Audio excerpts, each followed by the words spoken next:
আমাদের একটা প্রোগ্রাম হয়েছে, এটা বকুলতলা সংগঠন থেকে। এটার সাথে আমরা একটা আমার উইশ, আমি আমার পণ্য নিয়ে আমি আগে দিতে চাই। সবাইকে উদ্বুদ্ধ চাই, নারী উদ্যোক্তা যারা আছে তারা যেন এগিয়ে আসে।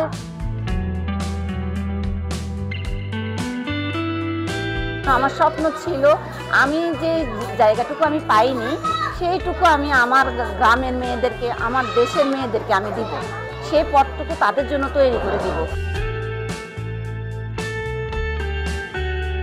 বকুলতলা সংগঠনে এসে আমার নিজেকে অনেক প্রাউড লাগছে যে আমি এখানে আসতে পেরেছি।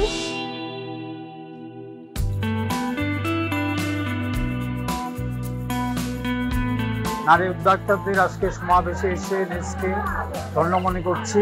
নারী উদ্যোক্তা হইয়া নির্দিষ্ট জায়গায় বা দোকানে বসে থাকলে চলবে না, তাদেরকে আন্তর্জাতিক মেলায় অংশগ্রহণ করতে হবে। সারা পৃথিবীতে নারী উদ্যোক্তারা বাংলাদেশের পণ্য নিয়ে ছড়িয়ে পড়তে পারে। নারীরা অনেক এগিয়ে আছে, বাংলাদেশের পণ্য সারা বিশ্বে ছড়িয়ে আছে।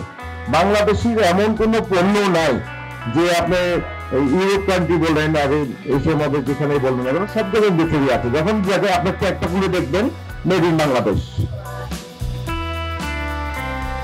আমি স্পেশালি জেসমিনকে অনেক অভিজ্ঞতা আছে আজকে তুমি এত সুন্দর করে আয়োজন করেছো। And I'm extremely proud of you. তোমার মতো যদি আরো অনেক মেয়েরা থাকে, ইয়াং মেয়েরা, ইয়াং যারা এন্টারপ্রেনার আছে, এসএমই, তাদেরকে যদি তোমরা পথ দেখাও, আস্তে আস্তে করে দেখুন develop into something very big.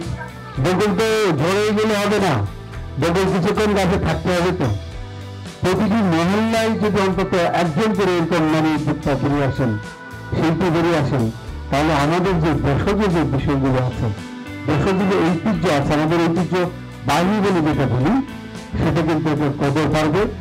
আপনারা অত্যন্ত কষ্ট সাধ্য করে, অনেক চ্যালেঞ্জ মোকাবেলা করে, কারণ আমাদের বাংলাদেশ যে আমাদের দেশে প্রধানমন্ত্রী শেখ হাসিনা, উনি একজন মহিলা, আমাদের যে স্পিকার রয়েছেন উনিও মহিলা, বিরোধী দলীয় নেত্রী উনিও মহিলা, তাহলে আপনারা মহিলা কেন পারবেন না? মেয়েরা তো সবকিছু পারা আমার মতে সম্ভব।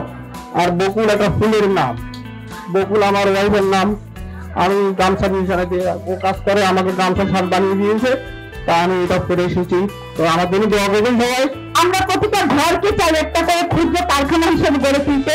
প্রতিটা ঘর হবে একটা করে ক্ষুদ্র কারখানা। আজকে চীন দেখেন কোথায় এগিয়ে গিয়েছে, কেন গিয়েছে? তারা ঘরে শুধু না, তারা ঘরে বাইরে সব জায়গায় পরিশ্রম করছে।